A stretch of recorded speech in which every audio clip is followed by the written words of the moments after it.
일요일 오후에 런던, 흩날리는 부슬비는 토트넘 호스퍼 스타디움의 풍경을 더욱 처량하게 만들었습니다. 마이클 올리버 주심의 종료 휘슬이 울렸지만 그것은 경기의 끝이 아니라 절망 섞인 폭동의 서막을 알리는 신호탄 같았습니다. 거대한 전광판에는 1대1이라는 숫자가 뼈아프게 떠올랐습니다. 한때 빅6의 자부심을 가졌던 토트넘 호스퍼가 이제 막 승격해 강등권에서 허덕이는 썬덜랜드에게 홈에서 발목을 잡힌 것입니다. 하지만 스코어가 최악은 아니었습니다. 사람들을 소름 돋게 만든 건 관중석의 공기였습니다. 수만 개의 좌석이 텅 비었습니다. 남아있는 가장 충성스러운 팬들은 응원이 아니라 분노를 쏟아내기 위해 자리를 지켰습니다. 야유가 진동했고 곳곳에서 흐느끼는 소리가 섞여 나왔습니다. 그리고 그 독성 강한 분위기 속에서 처음엔 작았지만 곧 비가처럼 퍼져나가는 합창이 들려왔습니다. 소니를 원해요. 제발 그를 집으로 데려와 주세요. 그것은 역사적인 실수를 뒤늦게 깨달은 집단의 구조 요청이었습니다. 9천만 파운드, 약 1,500억 원. 짜리 공격수가 빈 골대를 두고 홈런을 날리고 늙은 수비수가 유일한 골을 넣은 그라운드 위에 코미디는 잔혹한 진실을 발가벗겼습니다. 토트넘은 단순히 주장을 잃은 게 아닙니다. 이 클럽의 평범함을 가려주던 유일한 신을 잃어버린 것입니다. 9천만 파운드 공격수의 역설. 손흥민의 그림자가 너무 크다. 왜 팬들이 손흥민의 이름을 울부짖는지 이해하려면 포스트 손흥민 시대 토트넘의 붕괴를 요약하는 후반 78분 상황을 해부해야 합니다. 다니엘 레비 회장이 해리 케인과 손흥민의 득점 공백을 메우기 위해 9천만 파운드를 들여 영입한 구단 역사상 최고 이적료의 주인공 에게엑스라 부릅시다. 에게 완벽한 기회가 왔습니다. 골대는 비었고 골키퍼는 중심을 잃었으며 거리는 고작 5m. 기대 득점 0.89. 눈 감고 차도 들어갈 상황이었습니다. 하지만 X는 어떻게 했습니까? 공을 관중석 2층으로 날려버렸습니다. 경기장을 정적에 빠뜨렸다가 곧 원정 팬들의 조롱 섞인 폭소를 터뜨리게 만든 실책이었습니다. 아이러니하게도 90 플러스 4 분의 1대1 동점골을 넣은 건 부상 땜빵으로 투입된 33세의 노장 레프트백 벤 데이비스였습니다. 프리미어리그 득점이 2년도 넘은 수비수가 수천억짜리 공격진의 임무를 대신해야 했습니다. 스카이 스포츠 전문가는 씁쓸하게 논평했습니다. 이건 손흥민이 진짜 신이었다는 증거입니다. 왜냐고요? 손흥민은 비범한 것을 평범한 것처럼 보이게 만들었거든요. 지난 8년간 소니는 XG 0점, 0외서 0.00 같은 말도 안 되는 확률을 양발로 슈퍼골로 바꿔왔습니다.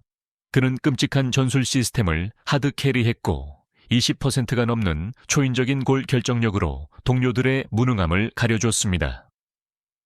손흥민이 떠나자 장막이 걷혔습니다. 토트넘은 3류 공격수를 가진 중위권 팀이라는 본색이 드러났죠. 그들은 유일한 해결사를 팔고 문제아들을 사왔습니다. 돈으로 클래스는 살 수 없고 손흥민의 그 차가운 결정력은 더더욱 살 수 없습니다. 142년 기록의 붕괴. 태엽 잃은 시계, 이 무승부는 단순한 사고가 아니라 한 시대의 종말이었습니다. 이 결과로 토트넘은 구단 창단 142년 역사상 최악의 홈 경기 연속 무승이라는 슬픈 신기록을 세웠습니다. 맨시티와 아스널을 무너뜨리던 요새가 어쩌다 승격팀 썬덜랜드의 놀이터가 되었을까요? 답은 전술적 개념인 억제력에 있습니다. 디 애슬레틱은 이렇게 분석했습니다. 지금의 토트넘은 메인 스프링, 핵심 태엽이 빠진 비싼 롤렉스 시계와 같습니다. 손흥민이 있을 때 상대팀은 맨시티든 리버풀이든 라인을 마음껏 올리지 못했습니다. 공을 뺏기면 3초 안에 손흥민이 뒷공간을 털어버릴 거야 라는 공포가 있었기 때문이죠. 손흥민은 핵 억제력이었습니다. 하지만 오늘 썬덜랜드를 보세요. 그들은 토트넘 박스 앞까지 하이 프레싱을 감행했습니다. 수비 라인을 하프라인 넘어서까지 올렸죠. 왜일까요? 무섭지 않으니까요. 토트넘엔 그 실수를 응징할 속도와 날카로움을 가진 선수가 없다는 걸 아니까요. 토트넘은 점유율 70%를 가졌지만 무해했고 고장난 로봇처럼 의미 없는 패스만 돌렸습니다. 리그 연봉 3위인 토마스 프랭크 감독은 엔진 없는 페라리를 운전하느라 터치라인에서 무기력하게 서 있었습니다. 정신적 붕괴, 벤탄쿠르의 폭주와 캡틴의 부자의 경기력의 재앙은 태도의 재앙으로 이어졌습니다. 85분, 경기가 풀리지 않자 로드리고 벤탄쿠르는 상대 선수에게 불필요하고 거친 태클을 날려 다이렉트 퇴장을 당했고 경기장은 난투극으로 엉망이 되었습니다. 혹자는 투지라고 말합니다. 하지만 스포츠 심리학적으로 그것은 좌절감이자 리더십의 공백을 의미합니다. 게리 네빌은 방송에서 혹평했습니다. 벤탄쿠르가 주먹질을 하는 건 투쟁심이 아니라 패닉입니다. 옛날을 기억해보세요.